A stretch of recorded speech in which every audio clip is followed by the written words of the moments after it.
কাজা নামাজ পড়ার সঠিক নিয়ম কোনটা?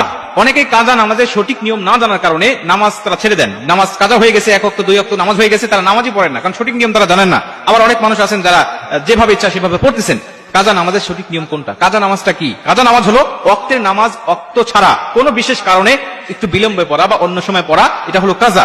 এই কাজা নামাজ আপনার যে কোনো কারণে হতে পারে, যেমন কারণবশত কারণে, আপনার ঘুমের কারণে বা ভুলের কারণে বা যে কোনো একটি কারণে আপনি নামাজটা ওয়াক্ত মতো পড়তে পারেন নাই। এই নামাজটা বিলম্বে আপনি কিভাবে আদায় করবেন, কিভাবে আপনি পড়বেন, কখন পড়বেন? আল্লাহ রাসূল সাল্লাল্লাহু আলাইহি ওয়াসাল্লাম বুখারীর বর্ণনায় বলেন, আনাস ইবনে মালিক রাদিয়াল্লাহু তাআলা আনহু হাদিসটা বর্ণনা করেছেন। তিনি বলেন, আল্লাহ রাসূল সাল্লাল্লাহু আলাইহি ওয়াসাল্লাম বলেছেন, তুমি যদি ঘুমের কারণে বা কোনো ভুলের কারণে নামাজ ওয়াক্ত অনুযায়ী না পড়তে পারো, যখনই তোমার স্মরণ হবে তখনই তুমি নামাজটা আদায় করে নিবে। যখন তোমার স্মরণ হচ্ছে, আরে আমি তো অমুক ওয়াক্তে নামাজটা পড়তে পারি নাই, আমি ঘুমাইছিলাম, ফজরের নামাজটা জাস্ট আমি পড়তে পারি নাই, এখন তো 6টা বেজে গেছেন, ওয়াক্ত চলে গেছে, এখন কি করব? আল্লাহ রাসূল বলেন, তখনই তুমি নামাজটা আদায় করে নাও, তখনই তুমি নামাজটা আদায় করে নাও, তুমি জোহরের জন্য রেখে দিও না। অনেক মানুষ আছে গ্রামগঞ্জে, এখনো অনেক মা বোনরা আছেন, অনেক পুরুষ ভাইরা আছেন যারা ফজর নামাজ কাজা হয়ে গেলে জোহরের জন্য রেখে দেন, যে জোহর নামাজ আদায় করবো। আপনি তো এর আগে মারাও যেতে পারেন, মৃত্যুবরণ করতে পারেন, না আপনি রেখে দিবেন না, আপনি তখনই পড়বেন, আপনি তখনই নামাজটা আদায় করে নেবেন। আল্লাহ পাকের কাছে অনুতপ্ত হবেন যে আল্লাহ, আমি জাস্ট আমি নামাজটা পড়তে পারি নাই, তুমি আমার নামাজটা কবুল করে নাও। অনুতপ্ত হয়ে যখন আপনি তখন নামাজটা আদায় করে নেবেন, আল্লাহ পাক তখন সঙ্গে সঙ্গে আপনার নামাজটা কবুল করে নেবেন। মুসলমান ভাইরা আমার, খুব মনোযোগ দিয়ে কথাগুলো শুনে নিবেন। কাজা নামাজটা কিভাবে আপনি আদায় করবেন, কোন সূরা দিয়ে আপনি আদায় করবেন, এর কোনো বিশেষ কোনো নিয়ম নাই। ওয়াক্তের নামাজ ওয়াক্তে যেভাবে আপনি আদায় করতেন, পরবর্তীতে বিলম্বে আদায় করলেও ঠিক সেইভাবে আপনি আদায় করবেন। আলাদা কোনো সূরা কিরাত নামাজের মধ্যে পড়তে হবে বিষয়টা কিন্তু এমন কোনো কিছু নয়, বা আলাদা কোনো নিয়ত বিষয়টা এমনও নয়। কিন্তু আপনি যে বিলম্বে পড়তেছেন এই নিয়তটা আপনার মধ্যে থাকতে হবে, আপনি কাজা পড়তেছেন এই নিয়তটা আপনার থাকতে হবে। আপনি জাস্ট টাইমে পড়তে পারেন নাই, এর একটা অনুতপ্ত আপনার ভিতরে কাজ করতে হবে।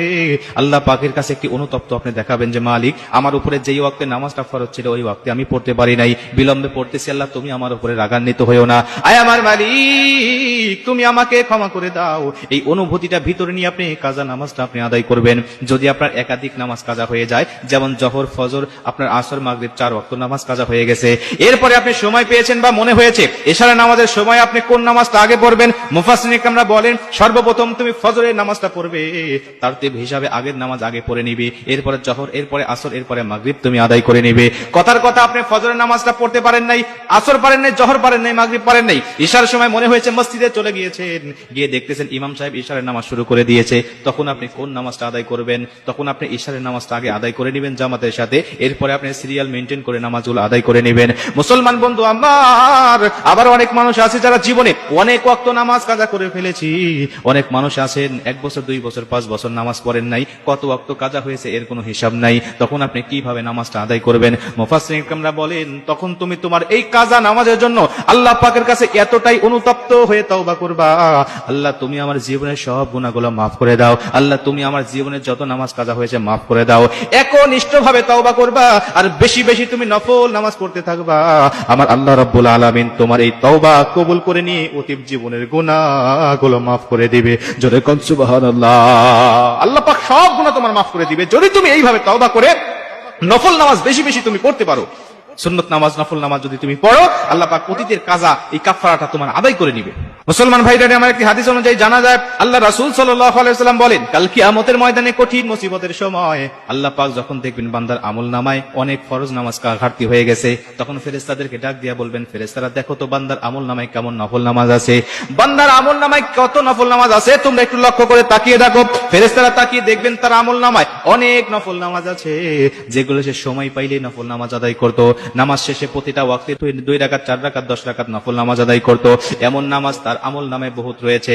আল্লাহ পাক ডাক দিয়া বলবে, ফেরেশতা এই নফল নামাজগুলোকে বান্দার কাফারা হিসাবে দিয়ে দাও, ফরজ নামাজের ঘাটতি স্বরূপ তাকে দিয়ে দাও। তখন দেখবেন যে ওই বান্দার আমল নামা ভারী হয়ে গেছে, আল্লাহ পাক ওই বান্দার জন্য জান্নাতের ফয়সালা প্রদান করে দিয়েছে। জোরে কোন সুবহানাল্লাহ। আল্লাহ পাক তাকে জান্নাতের ফয়সালা করে দিবেন এই যে নফল নামাজ বেশি বেশি করার জন্য। এজন্য একাধিক ওয়াক্তে নামাজ যারা ছুটে গেছে, হিসাব নাই কত ওয়াক্ত পড়েছেন, আপনি কি করবেন? তওবা করবেন আল্লাহর কাছে একনিষ্ঠভাবে, আর আল্লাহর কাছে বলবেন, আল্লাহ জীবনে আর কোনো ওয়াক্ত নামাজ আমি ছেড়ে দেব না, এই যে শুরু করলাম মৃত্যু পর্যন্ত আমার নামাজটা কন্টিনিউ চলবে, আল্লাহ তুমি আমার অতীতের গুনাহগুলো মাফ করে দাও। আর যখনই সময় পাবেন নফল নামাজ বেশি বেশি পাঠ করবেন এবং আপনি দান সদকা করবেন, আল্লাহ পাকের কাছে অনুতপ্ত হবেন, আল্লাহ পাক আপনার অতীতের সমস্ত কাজা নামাজগুলোকে কাফারা হিসেবে দিয়ে দিবেন ইনশাআল্লাহ। তো পূর্ণ আলোচনা শেয়ার করে সবাই পাশে থাকবেন ইনশাআল্লাহ।